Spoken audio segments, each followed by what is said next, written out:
안녕하세요. 인공지능 박사들의 수다 임박수. 이번에는 마지막 에피소드인데요.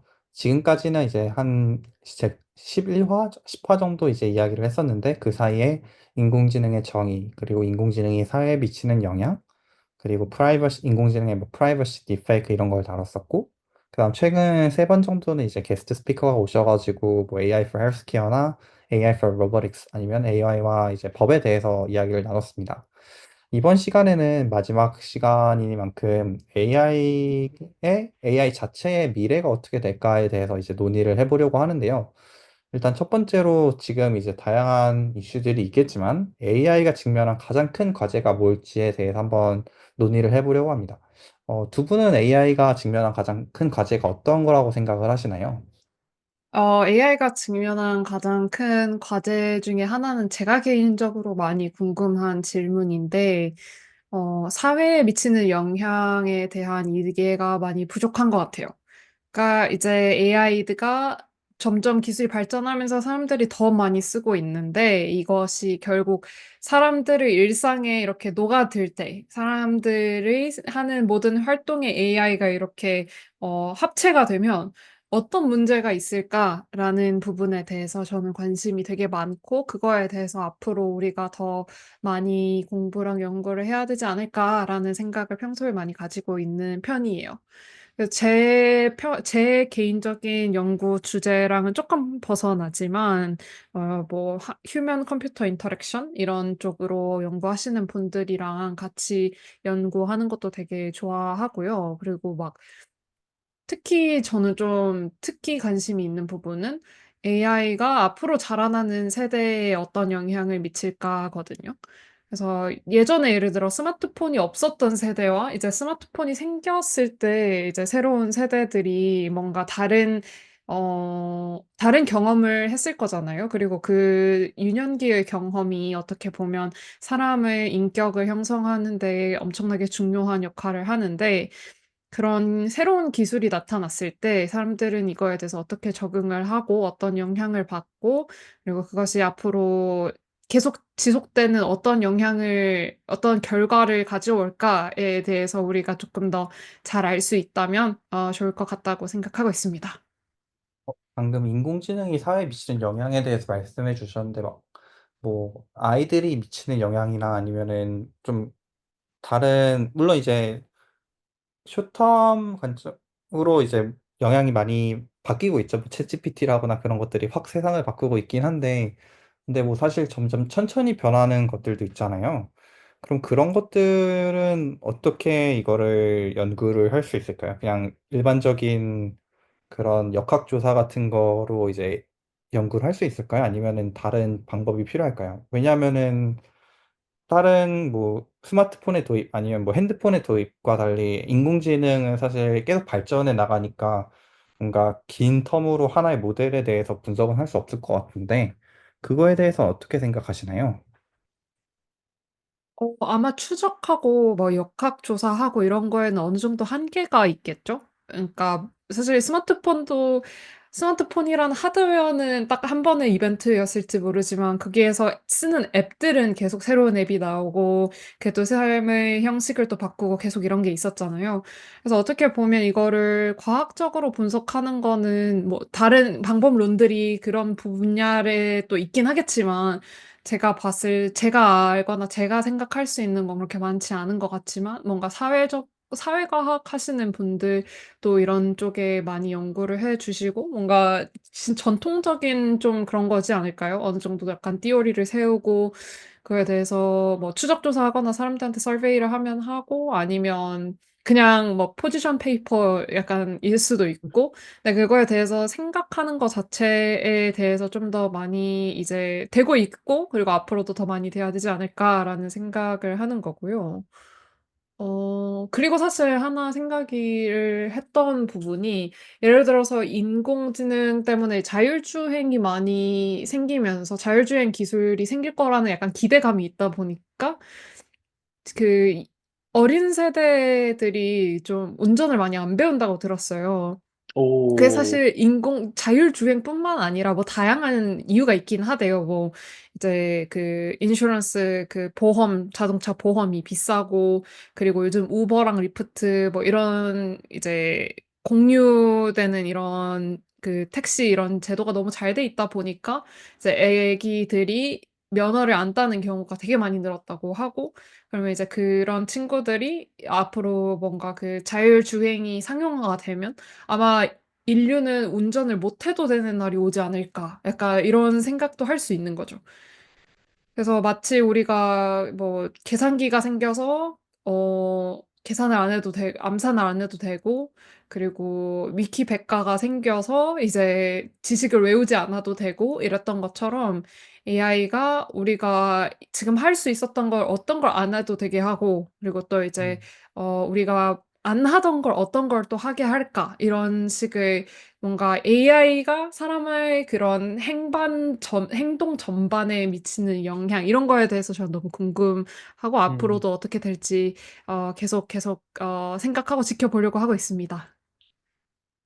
그 말씀하시는 걸 들어보니까 되게 그 제동님께서는 뭔가 좀 학술적인 관점에서 이런 걸 어떻게 역학조사를 할 것인지, 어떻게 종단 연구를 할 것인지 이런 얘기를 하셨지만, 사실 이런 큰 변화가 있을 때마다 그냥 사회 구성원들이 각자 나름대로 생각을 해서 뭔가 어떤 변화를 만들었잖아요. 뭐 예를 들어서 TV가 처음 나왔을 때는 뭐 가족들끼리 저녁을 먹으면서 대화를 할 건지 아니면 다 같이 TV를 볼 건지, 뭐 TV를 보는 게 안 좋은지 좋은지 뭐 그런 것들을 뭐 나름대로 논의를 해서 뭐 우리 집은 밥 먹을 때 TV를 보지 않겠다, 뭐 우리 집은 마루에서 TV를 빼겠다, 뭐 이런 결정들을 하고 뭐 그랬잖아요. 뭐 스마트폰도 몇 살 때부터 사줄 건지, 뭐 안 사주면 친구들이랑 어울리지 맞아요, 맞아요. 못하는지, 아니면 너무 어렸을 때부터 사주면 핸드폰만 하는지, 막 그런 것처럼 이제 점점 뭐 학자들도 당연히 연구를 하겠지만, 우리 한 명 한 명도 뭔가 몇 살 때부터 챗GPT를 쓰게 해줄 것인가, 뭐 하루에 몇 시간이나 쓰게 해줄 것인가, 뭐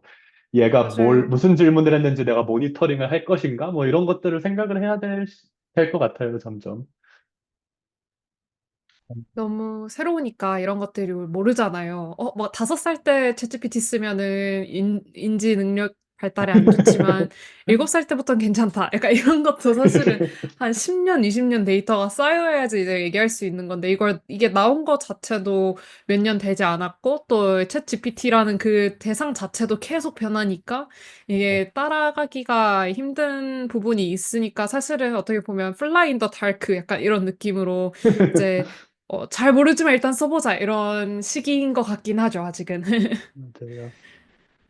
저희 어렸을 때 TV 보면 뭐 바보 된다고 했는데, 이제는 그거요. 또 황상. 괜찮다고 하기도 하고. 맞아요, 맞아요.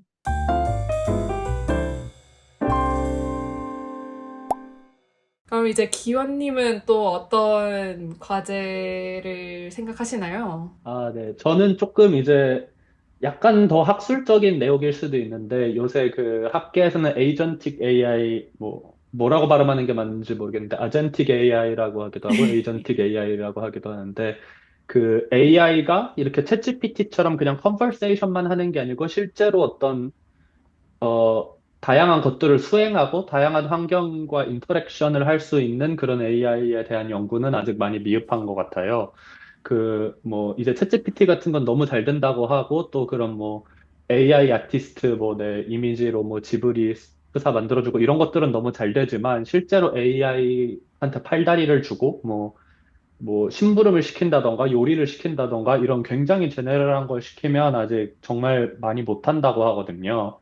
뭐, 예를 들어서 우리가 생각하기로는 미래 AI한테 학생한테 미팅 5분 늦는다고 이메일 보내줘 이러면 그것도 알아서 메일 브라우저 열어가지고 작성해서 척척 보내주고 막 이런 걸 다 해주기를 기대를 하는데, 그런 것들은 아직 실제로 성공률이 되게 낮다고 들었어요. 그래서 AI가 그런 실제로 생활 전반에 다양한 환경과 인터랙션 하면서 내가 시키는 되게 제너럴한 일을 잘 할 수 있도록 하는 연구가 아직 많이 부족한 것 같고요.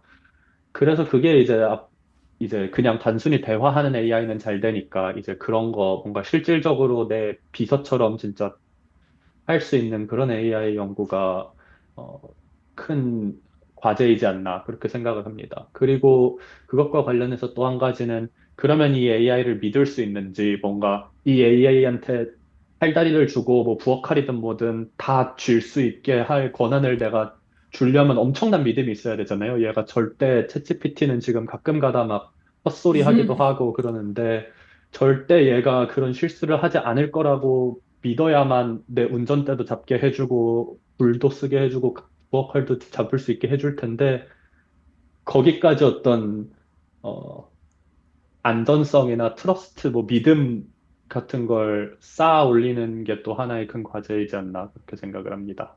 교환님 말씀 들으니까 제가 처음 AI에 관심 가지게 된 계기가 갑자기 생각이 났는데요.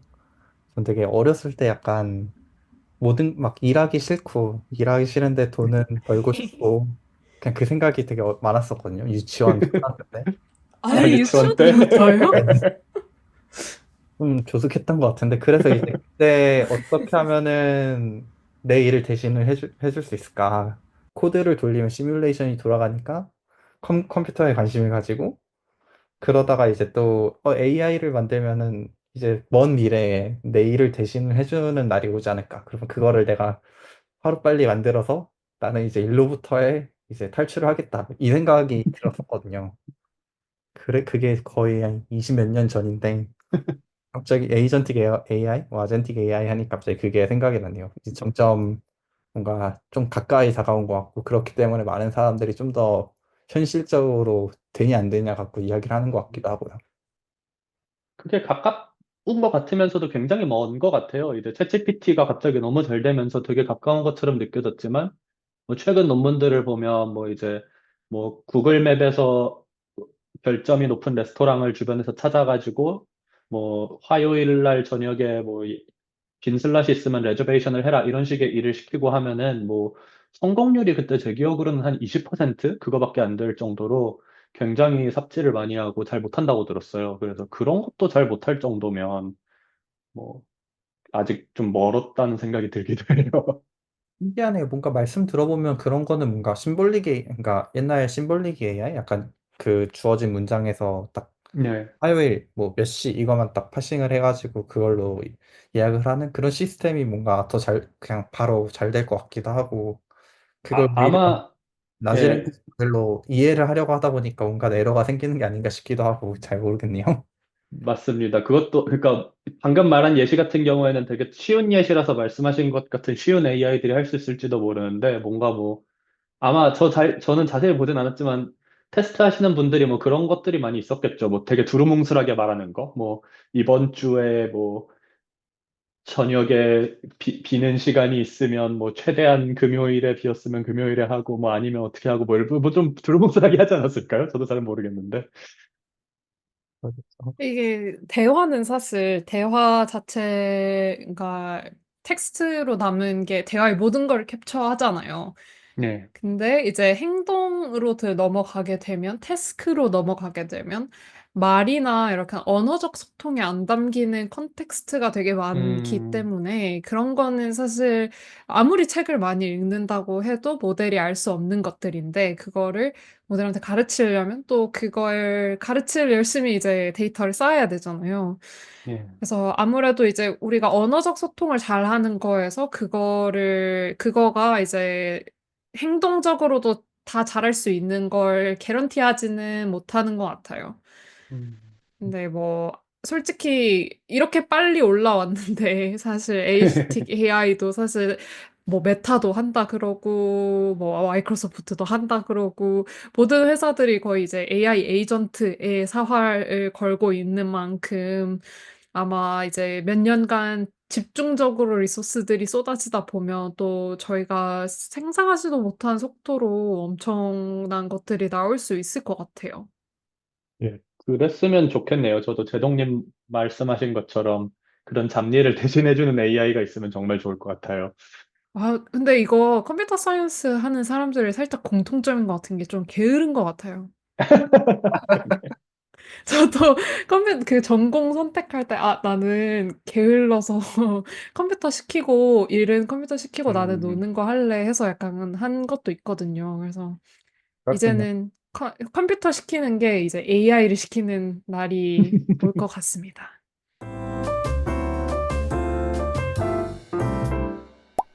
그럼 이제 제동님은 이제 AI가의 다음 목표, 다음 과제 뭐라고 생각하시나요?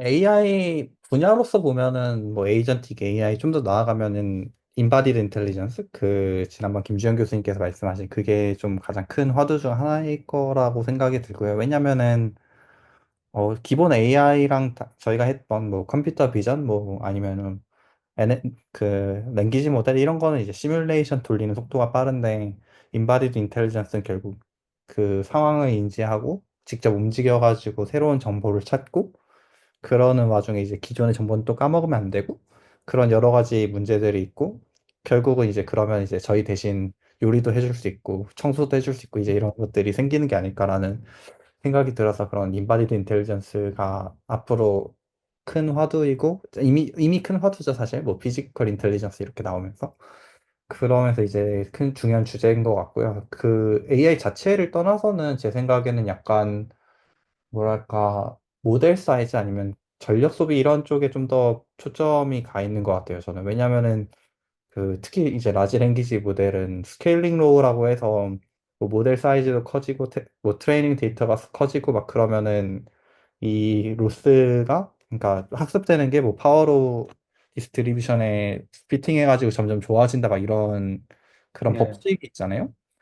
그 말인즉슨 결국 데이터와 전력을 때려 박을수록 더 좋아지니까 최대한 많이 때려 박자 하면서 이제 전력 소비도 많아지고 막 모델 하나 학습시키는데 막 수백만 수천만 GPU가 썼다 뭐 이런 식의 논문들이 많이 나오는데 음. 결국은 어느 정도 한계가 있을 것 같아요. 아무리 뭐 엔비디아나 뭐 여러 GPU 회사들의 GPU가 좋아지고 그러더라도 단순히 모델만 늘리면은 모델은 사실 그냥 뭐, 뭐 10번 반복하면서 데이터 100번 늘어나고 이런 거잖아요. 물론 그게 효율적이진 않지만. 그래서 뭔가 좀 더 좀 모델 사이즈적으로 좀 더 효율적인 모델을 많이 만드는 게 큰 화두일 것 같고, 아니면은 뭐 데이터 측면에서도 좀 적은 데이터만으로, 뭐 예를 들어 이제 지난번 정혜연님 말씀하셨던 것처럼 뭐 메디컬 데이터는 되게 막 한정적인데 그런 데이터만으로도 학습이 잘 되는 모델을 만든다거나 음. 그런 좀 제한적인 상황에 좀 더 사람들이 신경을 쓰지 않을까라고 저는 생각을 하고 있어요. 그리고 최근에 혹시 보셨을지 모르겠지만 라마 4가 이제 나왔었잖아요. 지난주인가 예. 지난주에 그렇죠. 나왔던 것 같은데 물론 많은 논란의 여지가 최근 있긴 하지만 라마 4에서 이제 논문에서 주장하는 거는 뭐 믹스처 오브 엑스퍼트라는 이제 여러 그 엑스퍼트 모듈들을 이제 여러 개 써가지고 그 데이터 모델 사이즈를 한 얼마죠? 한 20분의 1? 30분, 25분의 1로 줄였는데도 성능이 비슷하게 나오더라 뭐 이런 거잖아요. 음. 그런 쪽으로 좀 더 가는 추세인 것 같고 저는 그쪽이 좀 더 중요하지 않을까라고 생각을 했어요. 왜냐면은 당장 학교 리소스적인 측면을 봐도 그런 모델들이 많으면 많을수록 저희는 개개인은 더 많은 리소스를 쓸 수 있고 그러면은 그 GPU 구매와 GPU 리소스 할당에 대한 피튀기는 보이지 않는 전쟁을 안 해도 된다라는 생각이 들어서 저는 그런 쪽에 좀 더 가야 되지 않나라고 생각을 하고 있습니다. 말씀하시니까 저 최근에, 진짜 최근에 뭐 엊그젠가? 뉴스를 봤는데 서울에서 전력을 가장 많이 쓰는 기관으로 음. 아마 측정한 것 같은데 그 중에 하나가 서울대라고 들었어요. 오, 그래요. 근데 서울대가 이제 전력이 더 가지고 오고 싶은데 이제 서버 예. 돌리고 GPU 돌리고 하려고 더 가지고 오고 싶은데 한전에서 이제 그거에 난색을 표했다. 뭐 이런 식의 기사를 읽었거든요. 그래서 뭔가 사실 실제로 저희가 생각을 안 했지만 매크로 레벨에서 다 합쳐지면 이 모델 우리가 돌리고 실험 돌리고 하는 것들이 엄청나게 많은 전력을 사용하고 있구나. 그리고 그게 실제로 다 합쳐지니까 이렇게 뭔가 사회적으로 구조적으로 뭔가 사람들이 심각하게 생각할 정도의 문제이구나라는 거를 최근에 조금 더 피부로 와닿게 느꼈어요. 오. 근데 사실 그거는 다른 이슈일 수도 있어요. 왜냐면은 그, 아, 송전탑 이슈가 있다고 들었어요. 네. 그리고 그 전력 소모가 서울대가 그 매년인가? 매 학기인가 그 전력 리포트를 공개를 하거든요. 네. 어느 건물이 많이 쓰고 총 얼마 썼는지 이런 것들을 막 매년 공개해서 너네 건물 더 많이 썼더라, 너네 건물 덜 썼더라 막 이런 얘기를 하는데 그때도 막 공대가 막 자릿수가 다르게 많이 쓰고 전체 그 음. 쓴 양도 거의 막 한 동네 전체 전력 소비량에 필적할 만큼 많이 쓰고 이런 게 있었거든요. 네. 이제 그때 그 전력 수업이 많은 거는 당시는 뭐 AI가 그렇게 뜨지도 않았고 AI 교수님도 많이 없으니까 그 좀 더 뭔가 공대 실험들 때문에 더 전력이 음. 많이 썼던 거였었어요. 그래서 물론 이제 최근에는 서버도 구매하고 중앙정 산원에서 뭔가 단체로 클러스터를 만들려고 하고 뭐 이러고는 있지만 뭔가 그 팩터가 무조건 서버 때문은 아닐 수도 있을 것 같아요. 음. 저도 그렇게 생각하는 게 제가 기억나는 게 학부생 때 약간 교양 수업 주제로 이걸 했었거든요. 서울대 음. 전역량 줄이는 거. 근데 그때도, 제 기억에 그게 2016년인가? 어쨌든 그때도 서울대가 1등이었던 것 같아요. 굉장히 높았던 것 같고. 그때는 지금처럼 AI를 많이 돌리진 않았었으니까 누가 쓰고 있는지는 궁금하긴 하네요. 저는 그때 학생이어서 사실 자세히는 모르면서 막 사실 어딜 가나 건물에 막 불이 켜져 있고 난방도 잘 되고 이러니까 그냥 부지도 넓고 그러니까 그럴 거라고 생각을 했는데 정확히 왜 그런지는 잘 모르겠습니다. 궁금해서 사실 방금 검색을 해봤거든요. 네. 22년에 뉴스가 하나 있는데 서울대학교가 10년 연속 서울 지역 에너지 사용량 1위였다고 어, 제가 그 2016년에도 1위가 맞았군요. 하네.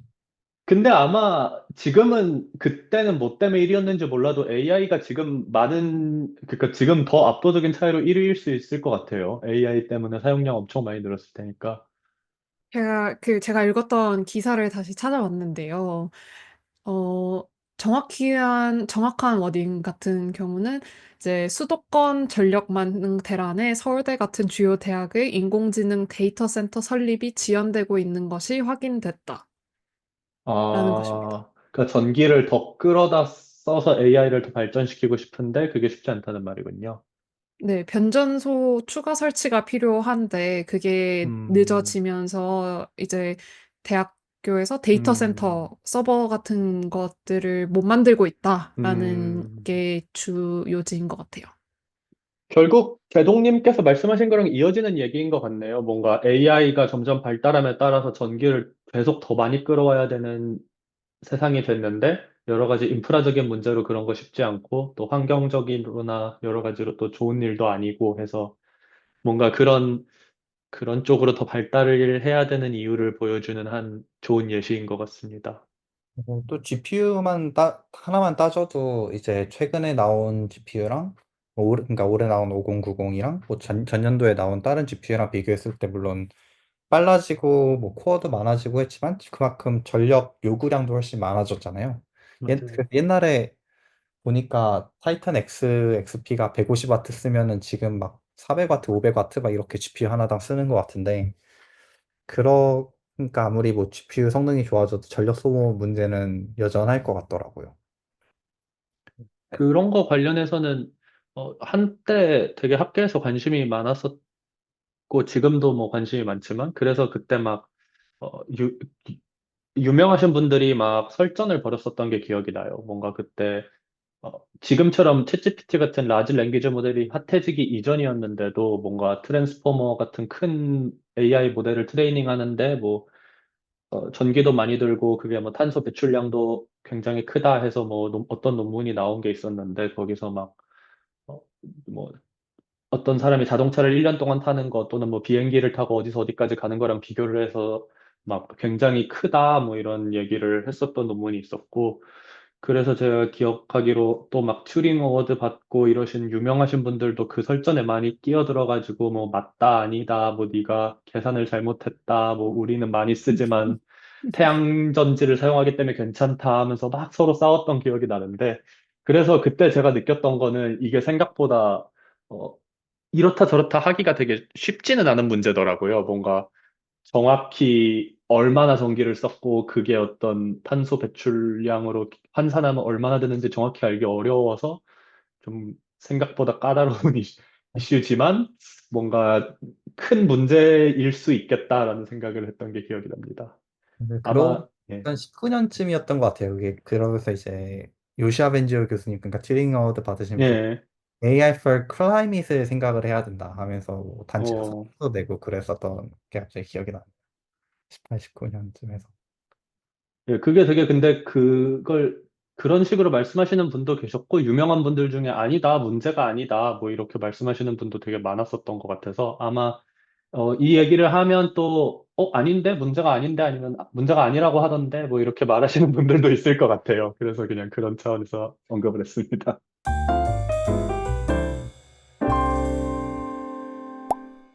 그럼 지금까지 이제 저희가 생각하는 AI가 직면한 가장 큰 과제에 대해서 이제 각각 이야기를 나눠보았는데요.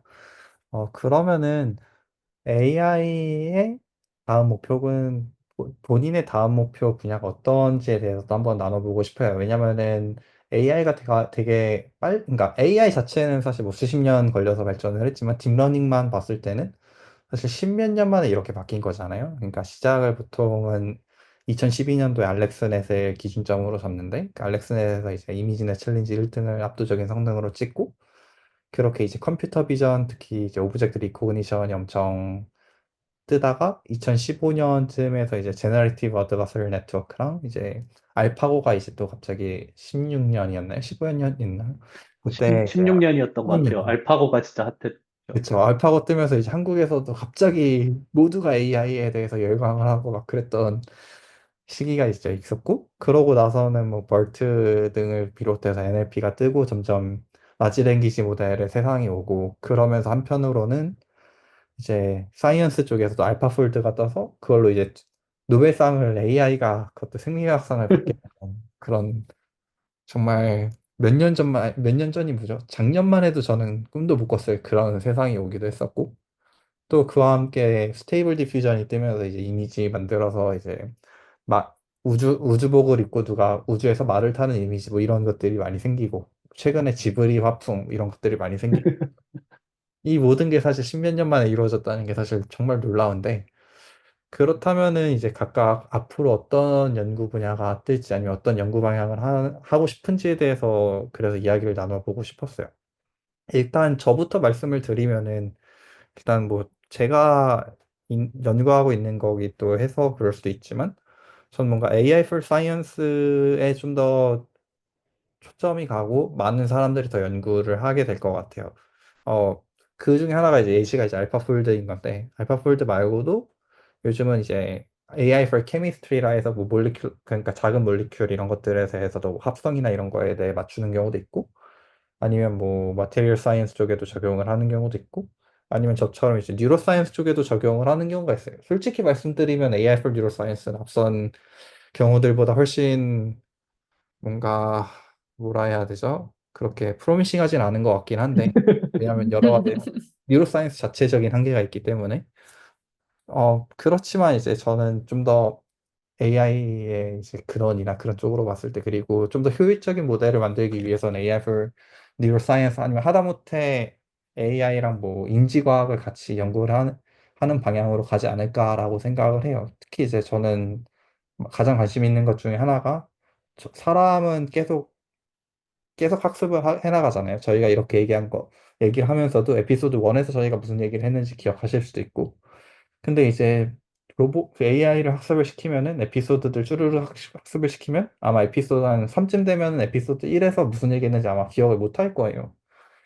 그러면은 왜 사람은 이렇게 옛날 것들도 잘 기억을 하고 왜 머신은 이게 안 되냐? 뭐 지난번에 말씀드렸던 catastrophic forgetting 이런 이슈들이 다 존재하지만 그럼 어떻게 하면 이거를 만들 수 있을까? 왜냐면은 에이전틱 AI도 그렇고 인바디드 AI도 그렇고 다들 좀 기존에 했던 것보다 좀 롱텀으로 봐야 되는 경우들이 있잖아요. 뭐 예를 들어서 뭐 나는 집에 있는데 로봇한테 시켜서 연구실에 내가 두고 온 가방 하나 갖다 줘 이러면은 로봇이 이제 연구실이 어딘지 기억하고 막 가면서 계속 가서 이제 찾고 비밀번호 옛날에 알고 있던 거 기억해서 그걸로 입력해서 들어가고 이래야 되는데 계속 학습하다 보면 이게 안 될 수도 있고 에이전틱 AI도 마찬가지로 뭐 시켜놓고 딴 거 막 이것저것 시키다가 내가 지난번에 시킨 거 어떻게 됐어? 하면은 이제 그거를 기억 못 할 수도 있잖아요. 그래서 점점 그런 라이프롱 에이전트 그런 게 좀 더 중요해지는 것 같아요. 그래서 저는 그런 쪽으로 계속 관심을 기울이고 있는 것 같습니다. 찬영님은 어느 쪽에 관심을 기울이고 계신가요? 어, 제동님이 얘기해 주신 거랑 되게 잘 연결이 되는데요.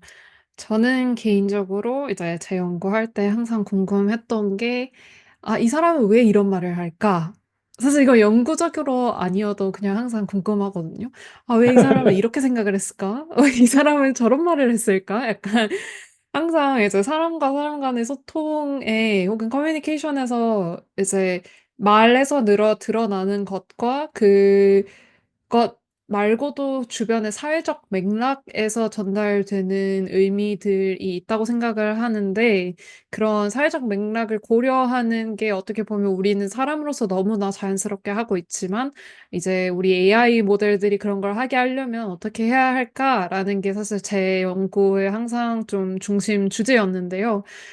앞으로 이제 그거를 지금 AI가 가고 있는 방향이랑 연결을 해 본다면 저한테 가장 중요한 주제는 AI 퍼스널라이제이션 혹은 퍼스널 AI 에이전트 같은 주제 같아요. 그래서 제동님이 말씀하신 것처럼 "연구실에 가서 내 가방 가져와 줘." 하면 내가 무슨 연구실 다니는지도 알아야 되고 또 내가 무슨 가방 메는지도 알아야 되고 약간 내가 어디에 가방 놨을 것 같은지도 좀 알아야 되고 약간 이런 다양한 것들을 기억을 해야 되고 그거를 적절하게 필요한 지식을 써야 하는데, 이제 현재까지 우리가 쓰고 있는 뭐 챗GPT나 다양한 라지 랭귀지 모델은 제너럴하게 이제 하나의 주어진 질문에 하나의 정말 좋은 답변을 주는 데에 많이 집중을 했으니까 이제 네, 저는 좀 더 이런 퍼스널한 것들을 좀 더 잘 기억하고 잘 고려해서 사람 각 개개인에게 잘 맞는 대답을 해줄 수 있는 AI는 어떻게 만들 수 있을까라는 거에 대해서 관심이 많습니다. 사실 최근에 이것도 최근이라고 했을 게 거의 한 3일 전 정도에 오픈 AI가 또 새로운 메모리에서 기능을 패치를 했는데요. 이제 아시는 분들도 계시겠지만 챗GPT에 메모리 기억하기라는 기능이 있어요. 그래서 그거를 쓰시게 되면 이제 내가 말했던 것들 중에 예를 들어서 중요해 보이는 정보들, 나 무슨 "나 뇌과학 연구실 다니는데 이거 과제하는 거 도와줘." 하면 있잖아요. "뇌과학 연구실 다니는 사람." 이거를 이렇게 기억을 해 둔단 말이죠. 예. 그런 걸 이제 메모리라고 하는데, 이때까지는 아마 뭐 저도 이제 오픈 AI가 정확히 메모리를 어떻게 구현했고 어떻게 활용하고 있는진 모르지만 그렇게 사람들에 대한 조각조각 저장된 정보들을 저장을 해 놓고 어떻게 모델한테 넣어 주고 있었다면, 이번에 업데이트로는 이제 그 사람이 의 정보를 어 레퍼런스 할 수 있다고 해요.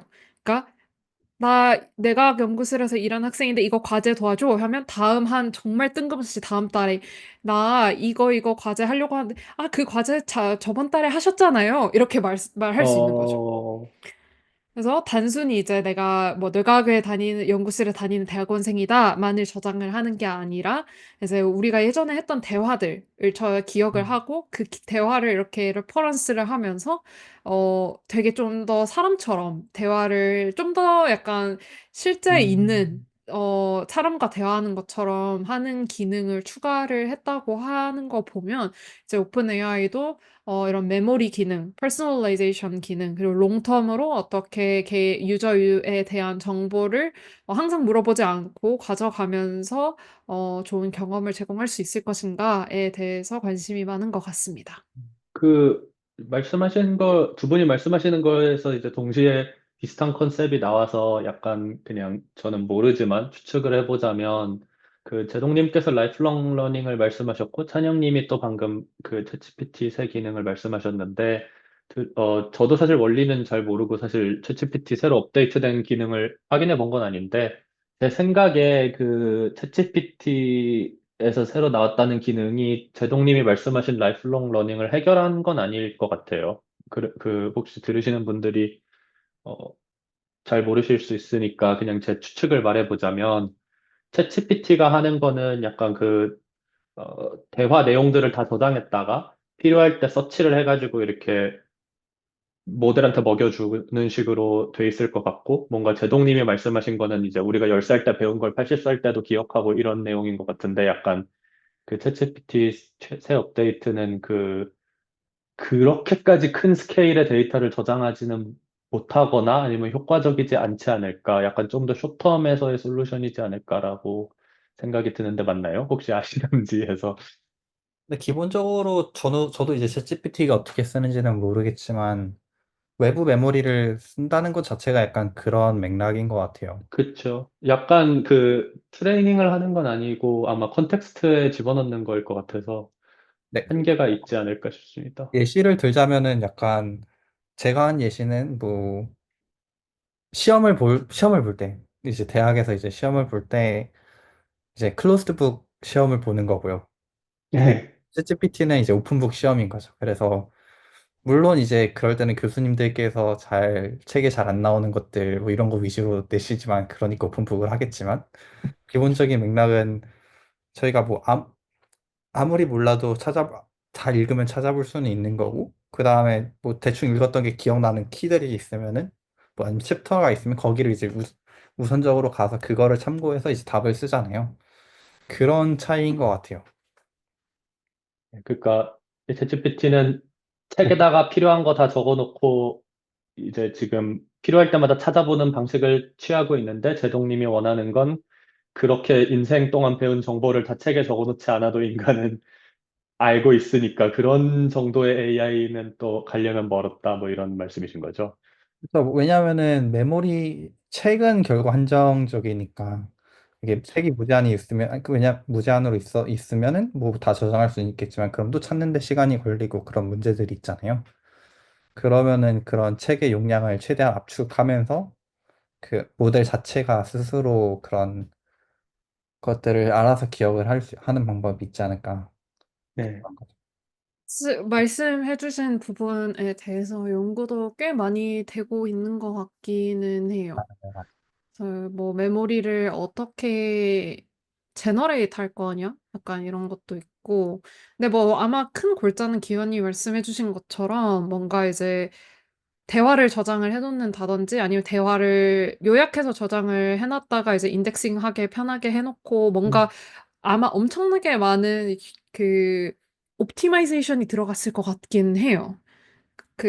저희가 뭐 그게 요약일지 그게 임베딩 그러니까 뭔가 그 대화를 벡터로 표현을 해서 이렇게 찾기 쉽게 해놨을지 뭐 다양한 방법들이 있겠지만 어쨌든 적어놓은 걸 찾아온다라는 거는 크게 변함이 없을 것 음, 같은데 사실 어떻게 보면 누군가는 또 이제 그럼 모델은 꼭 저희가 그 사람의 뇌 편에서 했었던 얘기랑 비슷한데 꼭 AI가 사람처럼 기억을 해야 해? 약간 오픈북이든 클로즈북이든 걔네가 어쨌든 기억을 한다라는 그 행위에 있어서는 관찰되는 행위에 있어서 같은 걸 한다면 괜찮은 거 아니야? 그리고 메모리에 한계를 둔다면 사람이 뭔가 기억을 까먹는 기억도 있고 기억하는 기억도 있듯이 어떤 것들은 잊어버리고 어떤 것들은 가져가고 이런 식으로 뭔가 사람의 뇌처럼 비슷한 어, 방식으로 작동할 수 있지도 않을까라고도 얘기를 할 수 있을 것 같긴 해요.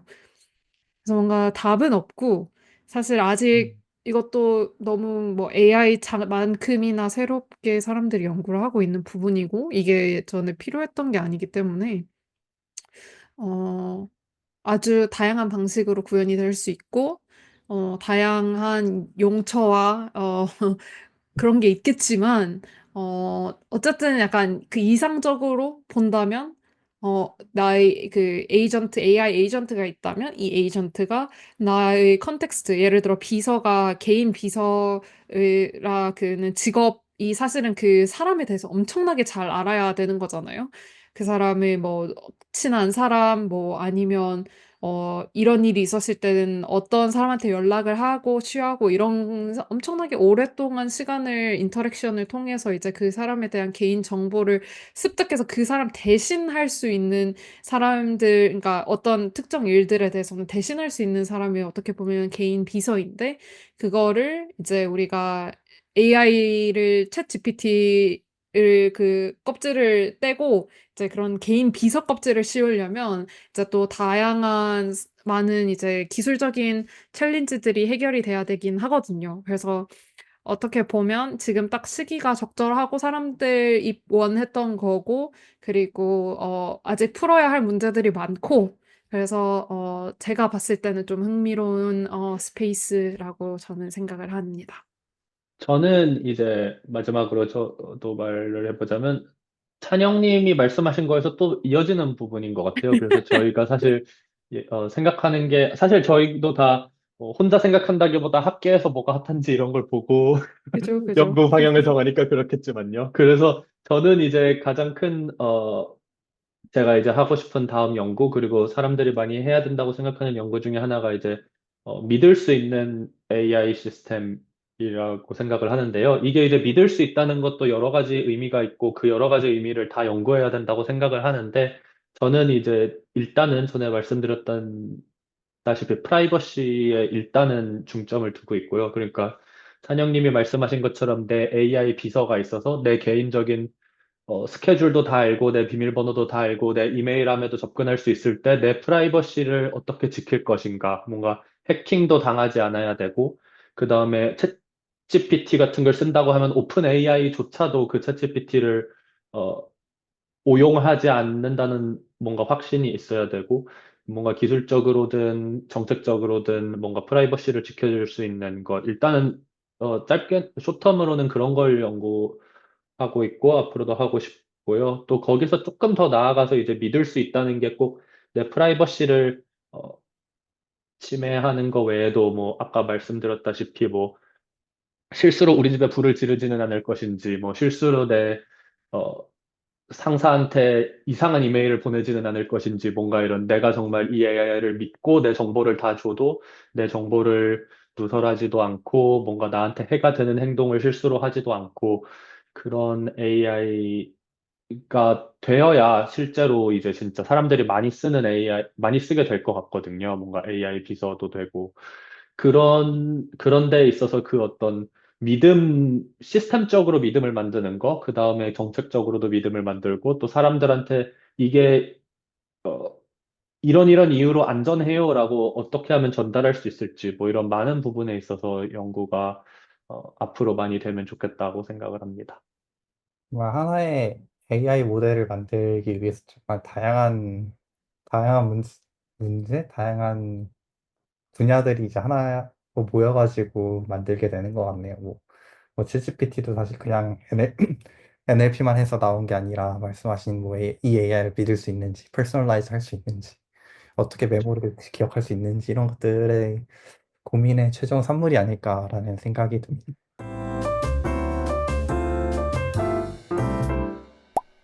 오늘 이렇게 한 게 이제 마지막 에피소드였는데요. 그간 이제 저희는 이렇게 말을 하지만 이걸 다 제작 PPT를 만들어서 이제 편집까지 해주시는 고등교육재단과 이제 최종원 학술원께 다시 한번 감사의 말씀을 드리고요. 각자 소감을 한 번씩 얘기하고 마무리하면 어떨까 합니다. 저부터 일단 먼저 말씀을 드리자면, 뭔가 사실 이렇게 길게 다양한 주제를 할 거라고 생각을 못했어요. 정말 이렇게 할 말이 많을 줄도 몰랐고, 그리고 너무 제가 몰랐던 전혀 다른 분야의 분들과 이제 이야기를 하다 보니까 전혀 막 새로운 시각으로 문제를 바라보게 된 것도 좀 많이 있었던 것 같습니다. 어, 찬영님은 어떠셨나요, 그간? 저도 이렇게 할 말이 많을 줄 잘 몰랐어요.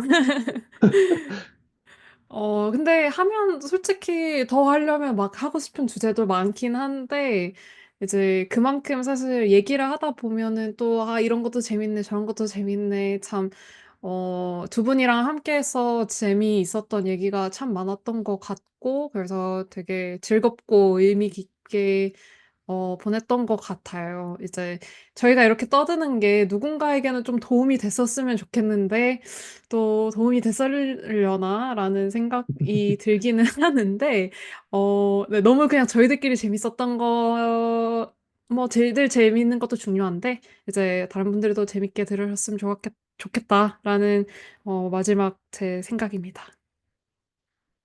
네, 저도 뭐 앞에 말씀하신 분들이 이야기한 것과 비슷한데요. 저도 일단 되게 재밌었고요. 그래서 이걸 뭐 이제 처음 제안해주신 찬영님이나 아니면은 제작 지원해주신 분들께도 굉장히 감사하고 어, 찬영님께서 말씀하신 것처럼 저는 굉장히 재밌게 이제 이야기를 하고 또 많은 것도 배우고 그리고 늘 저는 이제 좀 제 분야에 더 가까운 사람들하고만 얘기를 하다 보니까 살짝 다른 분들하고도 얘기를 할 수 있어서 좋았어요. 한 가지 이제 돌이켜보면 아쉬운 거는 처음에는 굉장히 좀 듣는 분들이 AI에 대해 잘 몰라도 잘 알아들을 수 있을 만한 이야기를 하자 이렇게 해놓고 뒤로 갈수록 신나가지고 약간 우리만 알 수 있는 막 이야기를 막 했던 게 좀 너무 그랬나 싶기도 하면서 또 너무 그런 식으로 제한을 두느라고 또 마음껏 못 떠든 것 같기도 해서 그냥 차라리 리미트를 풀어버리고 막 말할 걸 그랬나 싶기도 하고 네, 뭔가 여러 가지 고민을 하면서 이렇게 저렇게 만들어 봤는데 재밌게 들으셨으면 좋겠다는 생각이 드네요. 좀 아쉬운 점이 있었더라도 도움이 됐더라면 좋겠습니다.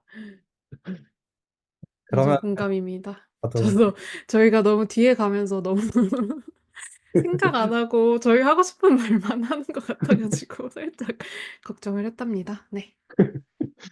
뭐 그래도 이제 궁금하신 분들 있으시면 댓글 남겨주시면 저희가 각적 댓글을 달도록 최대한 노력을 할 테니 혹시 이해가 안 되시는 부분 있으시면 언제나 같이 댓글로 부탁드리고요.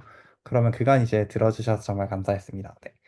안녕히 계세요. 네, 감사합니다. 감사합니다.